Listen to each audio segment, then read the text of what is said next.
My name is Richard Dayhut.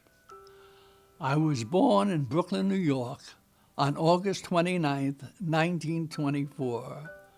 I was born to Henry and Pauline Dayhut, my parents, and I have one sibling, my brother Edward, who is 7 years older than I.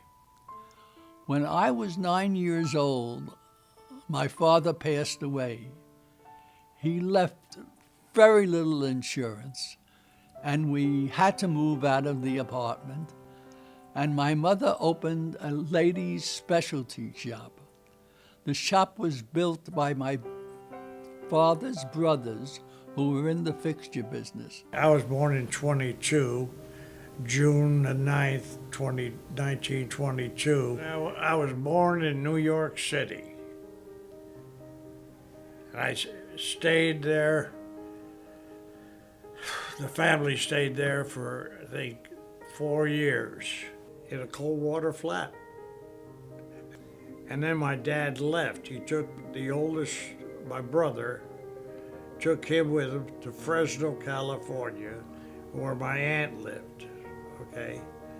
And he left and he went to San Francisco and he got a job at one of the big jewelry stores as an engraver. Whenever we had GQ, which is general quarters, no matter what you're doing, when it's sounding off, you drop it and rush as fast as you can to your station where you're supposed to be. Everybody aboard ship has somewhere to go during GQ. My station was topside at one of the sponsors where my guns were stationed. I operated a 20 millimeter cannon, and we were really tired. We stopped in at a ice cream parlor. It was on right in the main drag of the Newark, and we were very friendly with the young lady, and we asked her for a date, and we asked her if she had a girlfriend, and she called up and she says yes. So that evening about 5 o'clock, we're up in the corner waiting for him, and she comes walking down, and as soon as I spotted her, I grabbed her arm. That was my first true love. Anyway, then we start writing letters back and forth, and I proposed to her. I met my wife, Debbie. I met her in a restaurant in Brooklyn called The Famous. I came in after working one night, and there she was with another girl and a friend of mine, Bob Melvin, who was a comic, and he saw me. He says, "Oh, there's Dick Day." So invited me over to the table, and I sat down with Debbie, and she was a pretty girl. I liked her.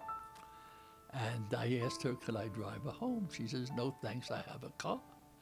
Well, I thought she had money too when she told me she had a car. And asked Bob, can I give me her number? He said, "I can't give you her number, but I'll ask her if I can give it to you. And if she says yes, I'll give it." So he called her, and he saw me the next time. And he says, "Okay, I spoke to Debbie, and she gave me her number for you to call." So when I got back from out of town, I was out of town for a couple of weeks after that, and I gave Debbie a call, and I started to say, "Debbie, this is Richard Day. I don't know if you remember me, but she says, "You don't have to explain." She says, "I know exactly who you are, and I'm happy to hear from you." That was nice. Most girls didn't say that to you at that time. They would say, "Oh, yes, I remember," that kind of thing. But Debbie was different, and then I said, "Would you like to go to a movie?" She says, "Yeah, I just washed my hair, but that's all right. I'll put a kerchief on and we'll go." That's unheard of, in those days, where a girl would put a kerchief over her head and go. So we went to the movies and we started to walk down the aisle to our seats. And as we were walking down the aisle, she's hitting people on the head with her purse. Walking and hitting people on the head, and people are turning around. I said, this girl is crazier than I am.